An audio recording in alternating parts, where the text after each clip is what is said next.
Hey guys, it's Monday. Like we know that it's Monday, but it is Monday, and we are back with our small business connections. And today we have Lee Crumbaugh with us from Forrest Consulting.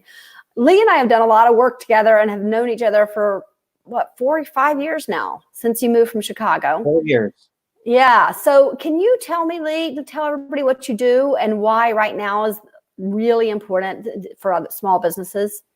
I do two things. I'm a strategic planning consultant, which means I work with organizations of all types to develop their strategic plans and hopefully get them to implement their plans. And the other part of my business that I've really been growing over the last few years is my business coaching, one-on-one coaching with entrepreneurs, owners, professionals. And, this is a great time. Well, it's not a great time. This is a miserable time, but it is a great time to take a step back and rethink your business and look at how you can make it better. So that's what I encourage us all to do. And some of the things I'm going to talk about today, I think will relate to that potential reset of your business. Yeah. I keep saying to people, I think it's actually, and I keep saying great time, but it is the perfect time to look at what you've got and to build on it. And I think people are going to come out the other end with something new, right? And it may be a new stream of income because a lot of people weren't online before and now they suddenly are. And so they may have this whole new stream of income that they weren't thinking about before or didn't take the time for. So. Right. Yeah. So I want to remind everybody who's joined us so far that you can leave comments. And when you do, I can put them up on the screen. So please feel free to leave comments, ask questions. We'll go through each section and we'll go right back to the comments so we can ask you the questions based on that. So we want to talk about, you're great at planning. You helped me a lot with planning, but you're great at planning. But what are the best practices? What are the best practices when it comes to planning for your business? Sure. Several years ago, I was board chair of the Association for Strategic Planning, and I was involved there because I wanted to hang out with the best planners I knew. And in that position, I did some research on what practices are more likely to make you successful. And some of them are put a vision out there of what you want your business to be, and then develop those 3 or 4 or 5 key strategies that are going to get you there. Organizations that develop those strategies, rather than just having the vision and setting goals and doing things, are only half as successful as those that put the strategies out there. And right along with that are measurable objectives. Again, you're going to be not quite twice as successful, but you're more likely to succeed if you measure. And then track your performance against those executives. Again, the organizations that actually track and stay on top of it are more likely to succeed. And of course, I already talked about that shared vision of future success. Now, if you're a solo, it's your vision. But if you're in business with some other people, sit down and go through a process to figure out what you really want your business to be. That's important because that'll be the guide star that helps you decide what to do or not to do as you go forward. And it helps avoid the shiny object syndrome where, oh, that's a good idea. Let's do that. Let's do this. And you get off track. Assign responsibility for implementing to individuals. Now, obviously, if you're in a small organization, that's who's going to get the assignments. But if your business is a little bigger, typically you'll say something like, oh, accounting will do that, or sales will do that. No. Sam or Mary have that assignment to make that happen. They may be in charge of sales or accounting, but make the assignments to people, not to amorphous groups or teams. Yeah, that's a great point. Thank you. Yeah. remember that planning is not an event, it's a process.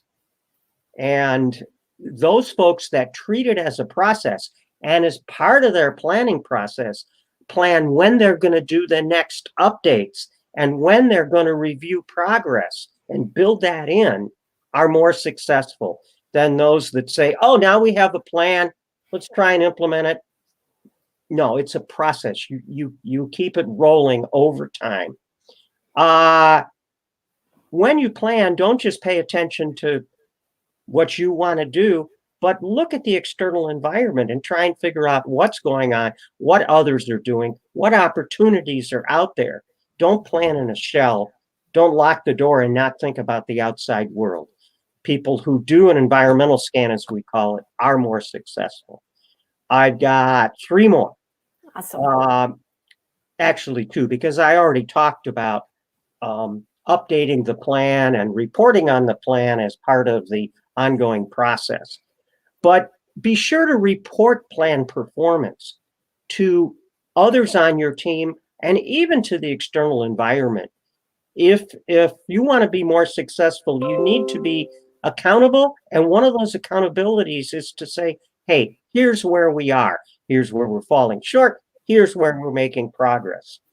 And adjust your plan implementation. Don't just let it go on cruise control. If things aren't working right, change it, fix it, improve it. And if coronavirus comes along, put your plan aside and maybe build a new plan.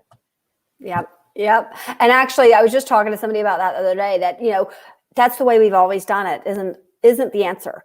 If it's not working, just because you've got it planned out there, you should let it go. You don't have to you don't have to keep on with that plan if it's really not working. I want to go back to, you said share it with your team, right?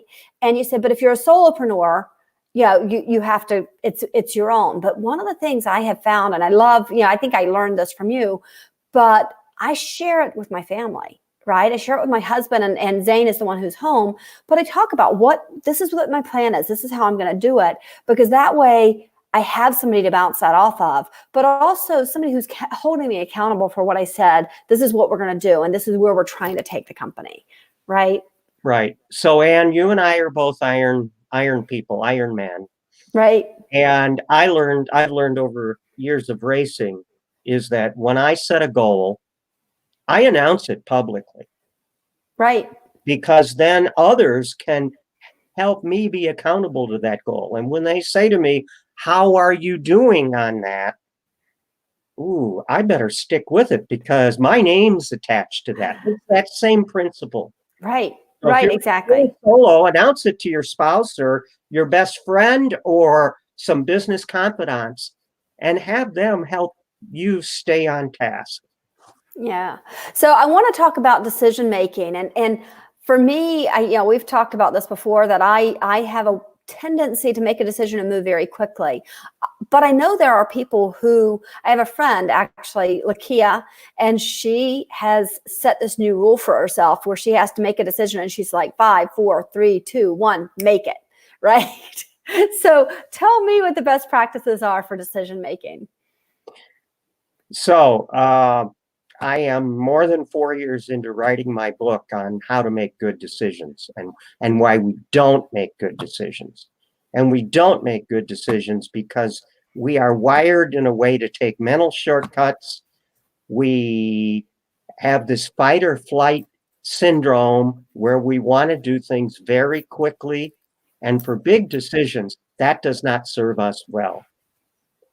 So in all my research, I've developed what I call some tools that you can use to help you make better decisions. Daniel Kahneman, Nobel Prize winning psychologist, did a bunch of research that says we've got 2 modes of thinking. System 1 is that fight or flight, the bear's coming at us. Do we freeze? Do we run? Right? And that might serve us well when there is a bear coming at us. It does not necessarily serve us well in this day and age, and when we need to make some serious big decisions. System 2 is when you go, wait, slow down. It's not going to serve me well or my organization well to be impulsive and reactive. So slow down, be thoughtful, try and understand what's going on, and make the decision in a way that does not feed into your biases and mental traps. So how do you do that then? Well, one of the things is, don't try to put a frame around what you see. Oh, I know this situation. I've been here before. I've seen it. Maybe not. Look for more evidence. Don't form a hypothesis yet. Before you really get an opinion of what's going on, investigate more. Ask some other people. Get more perspective. Indeed, you might be right, but maybe not. And maybe there's aspects of the situation that are different enough that a different response is the correct one. Recognize and eliminate anchoring and priming. What this means is we have formed opinions by things that have happened recently or in our past, and they'll influence our decision. It can be as simple as 22 is my lucky number, right? So Right. I'll take the option with 22. I'm primed to select. There's no logic in that, right? Right. So try and wash out, and it's hard to do, those kind of biases. Get other opinions on things and average them. Research shows that when you do that, you're more likely to get a good outcome than if you just go with one opinion or one assessment. And in fact, if you only have you to talk to, come at a solution one way and then step back and say, okay, how else could I approach this, and come at a solution another way, and then put those together and say, okay, aspects of this are good, aspects of this are good, let's go this way. Look, luck plays much more influence in how things go for us than we ever acknowledge. Right. So if you say, oh man, I'm a great entrepreneur, look, I started 3 programs and they were winners. Yes, maybe you are a great entrepreneur. Maybe you know how to start a program. But maybe you were just darn lucky because the stars were aligned, the time was right, you had the resources, and just because it worked in the past may have nothing to do or less to do with your skill and acumen than you think. So Right. be humble. So Lee, how do you keep from getting stuck? Where you're like, I need to make a decision, but I go down this rabbit hole where I'm doing all this planning and all this could go wrong, that could go wrong, this other thing could go wrong. How do you keep from getting stuck? Well, first of all, generate a trillion options. Here's my situation, right? People tend to say, oh, I've got A or B that I could do. Right. No. There's probably C, D, E, F, G. When I work with groups and do this, we'll come up with lists of 40 potential solutions. Now, some of them may be really crazy, but in this brainstorming phase, you don't say, oh, that's a bad idea or good idea. It's just an idea. Right. We'll come up with a raft of options and then use a process to narrow it to like the 3 best. And at that point, you're probably going to feel a lot more comfortable because you've really gotten your head around what could be done. Right. Right. Now, a little later, I'm going to talk about the ODA Loop. Uh-huh. It's another method of just fast decision making. Okay. So we'll feed into that in a moment. Well, you had talked about something called I Decide. Right. So what Okay. is that exactly? Well, I decide is a hopefully fairly simple way of describing a process to make a better decision than Okay. you might otherwise. I'll say it that way. And I decide is identify the need. Is there a need for a decision? What is it? Use system 2, be humble. But all right, this is when I need to make a decision here. Right. Because sometimes we want to decide we really don't need to make a decision. Don't waste time on it. It's not either not important or it's not timely or whatever. The D is define the problem. Write a problem statement. What am I trying to solve? And what in here is new? And why do I believe these things? Why is this a problem to me? And is it really true? Is this really a problem? So do some thought about the importance and the reality of it. And then if we make this decision, will it allow us to get where we're trying to go, or at least get down the road? So then you got your problem statement. Expose the traps and biases. So am I affected here by group think? That's a bias where you're talking in a group and you come to a conclusion, and yet rationally, it's just because someone said it and we like that person and it sounded good, so we're all in the same place. Well, no, pull out of that.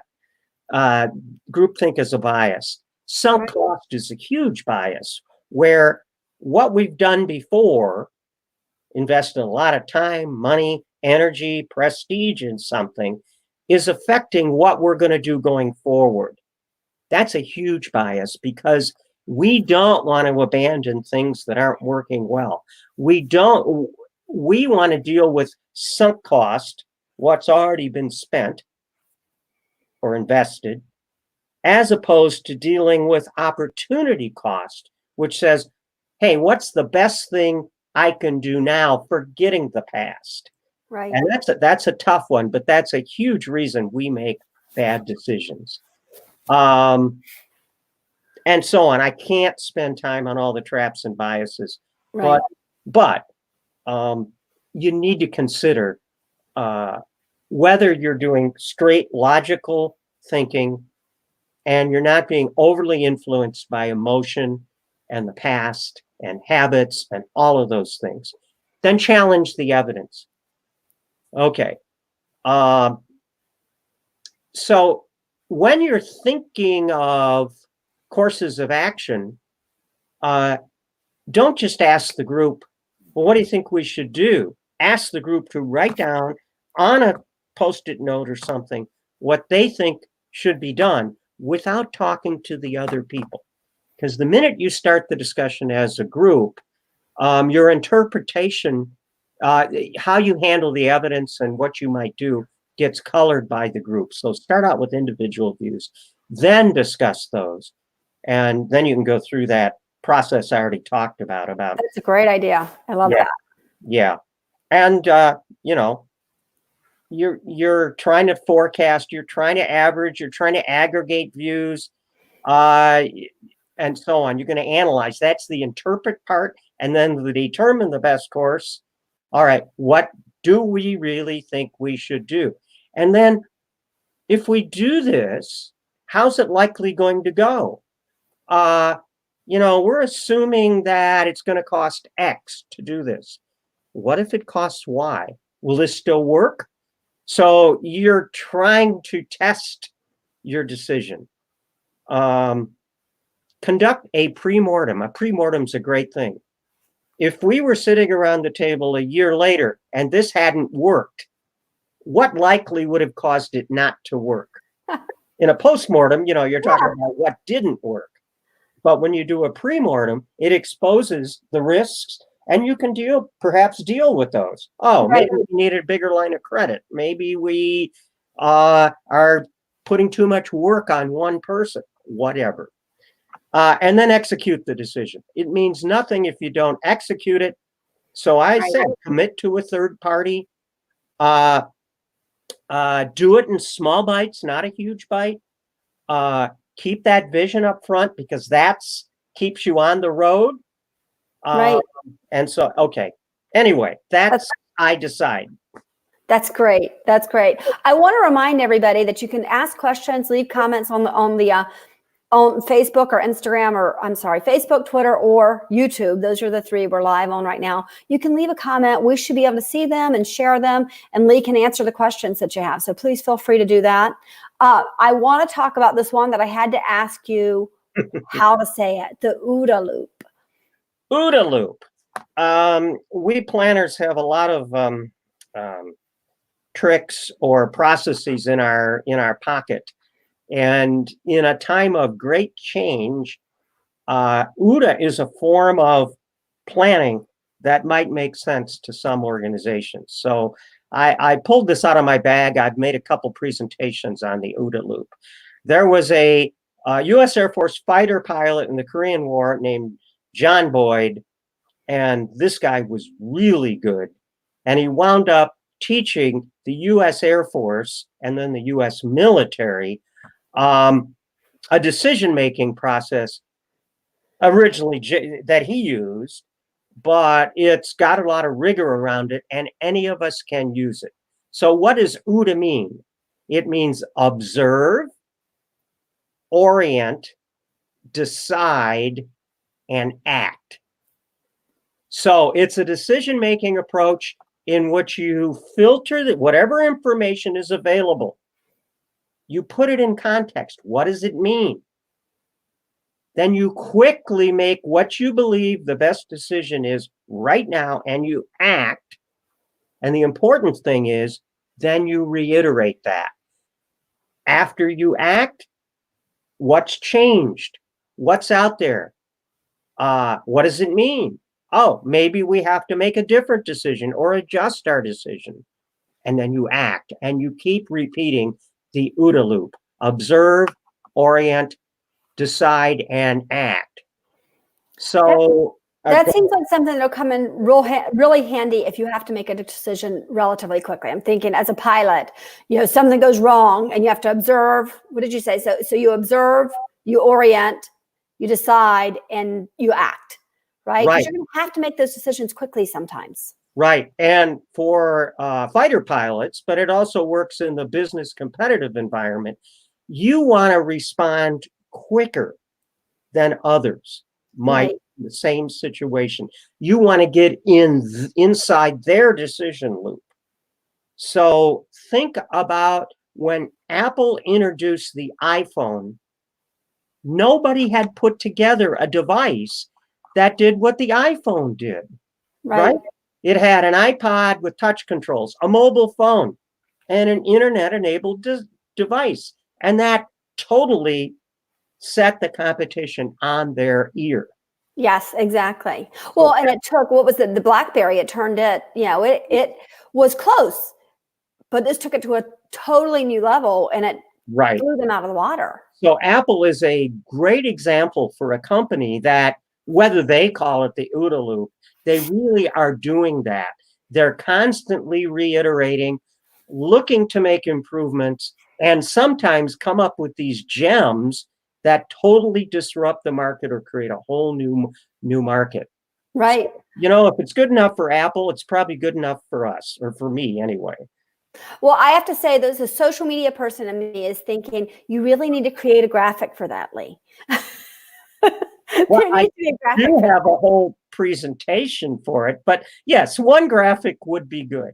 It would be good. It would be really good for your Facebook page. So, all right. So let's talk about, you said earlier, and I have said it over and over again, this is a great time. Actually, hold on one second. Let me go back before I say that.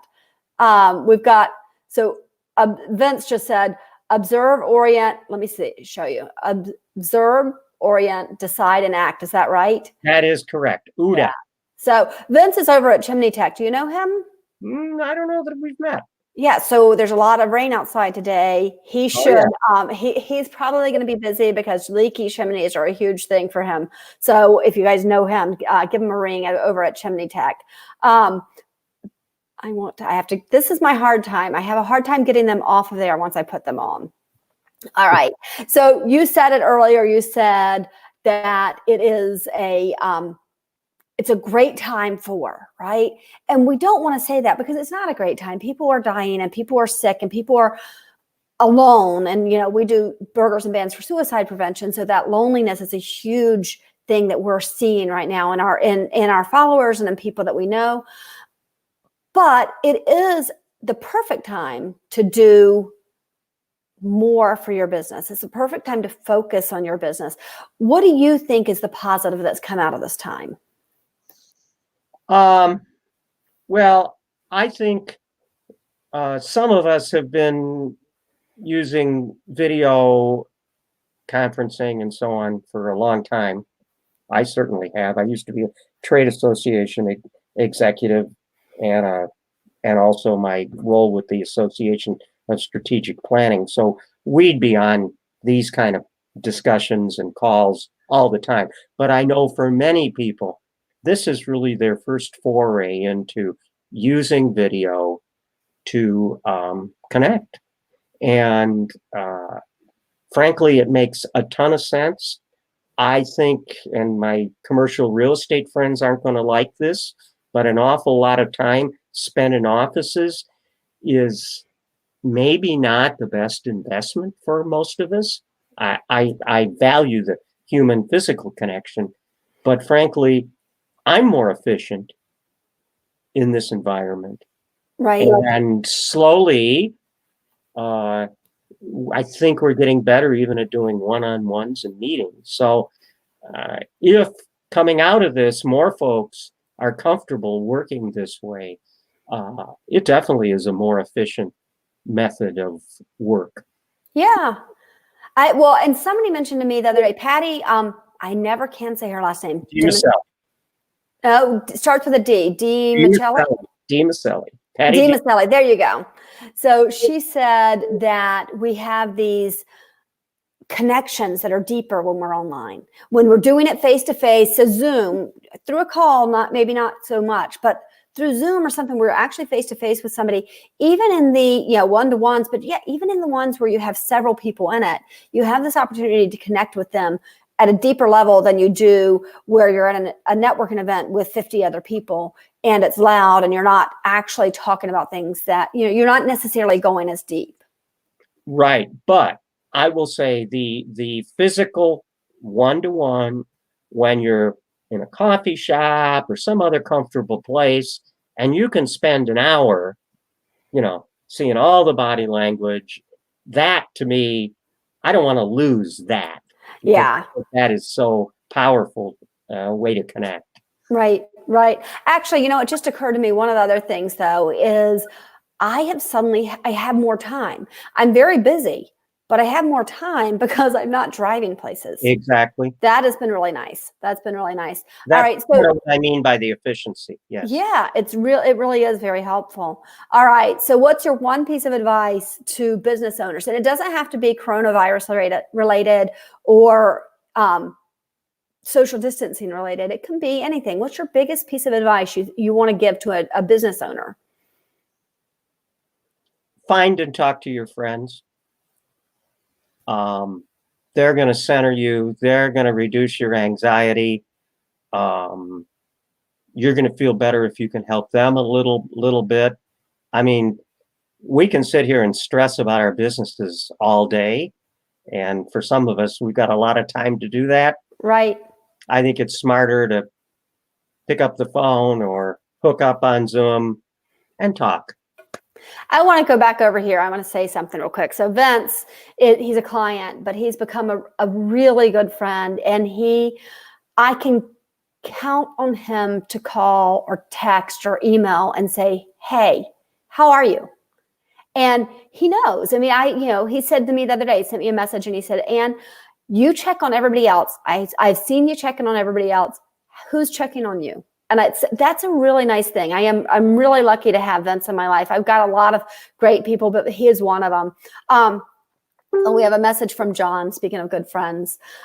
Lee Crumbaugh is a great business coach and presenter. Highly recommend him. Give him a call.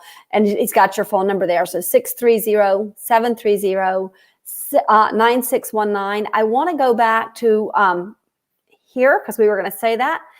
You can also get in touch with them by email at leepublish@gmail.com. How else can they reach you? You've got a website. Forrestconsult.com. Not consulting, but Forrest, with 2 R's in Forrest. It's my middle name. That's why it's spelled that way. You know, I never put Forrest together with you and running. So a couple of years ago, you did how many marathons in a year? Because you did a pretty good amount, 7 marathons in a year. What were they? Just for those marathoners. Oh, God, you're actually asking me to remember that? I am, actually. Was it one in Florence? Yeah, it was in Florence. I did Chicago. I did Baltimore. I did Delaware. I did the race in Delaware on the water, Rehoboth. It's a test. I'm sorry, but it was. I have to tell you, and he doesn't just run, but he runs fast, and not just for an old guy. Well, I did destroy my Achilles running Chicago Marathon this past October. So what might have been fast now is I'm trying to make it faster, but I'm still running. And Ann and I met. We met when she was working in the running industry, and I just stumbled across an event.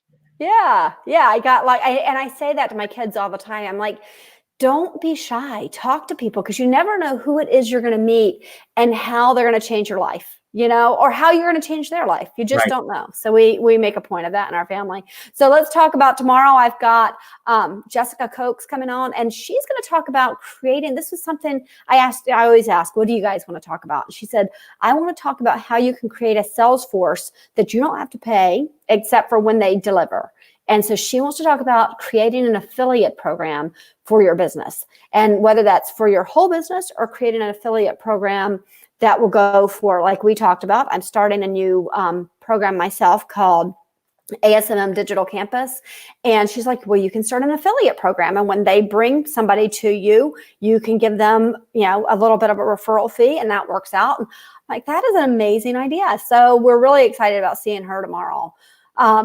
Lee, thank you so much. I really appreciate you coming on today. And I know you didn't know what we were going to talk about or what we were going to do. And you did do a great job of getting everything over to me beforehand, but I really appreciate you being here. Well, Ann, this is very creative. I expect nothing less of you. And I will be tuning in. Thanks for the opportunity. Yeah, thanks so much. Tomorrow, guys, tune in. We're going to have Jessica. We actually have a full week. Every day we have somebody at 10 o'clock. And on Wednesday, we have a big group of people. We have I'm going to forget them all. Aaron Lewis, Jamie Burton, Suzanne Ratty, Alisanne Loftus, and John Maggio. They'll all be with us, and we're going to be talking about the positives that they've seen from their clients and how they have approached the adaptation of your business here. So, all right, we'll see you later. Bye-bye, everybody.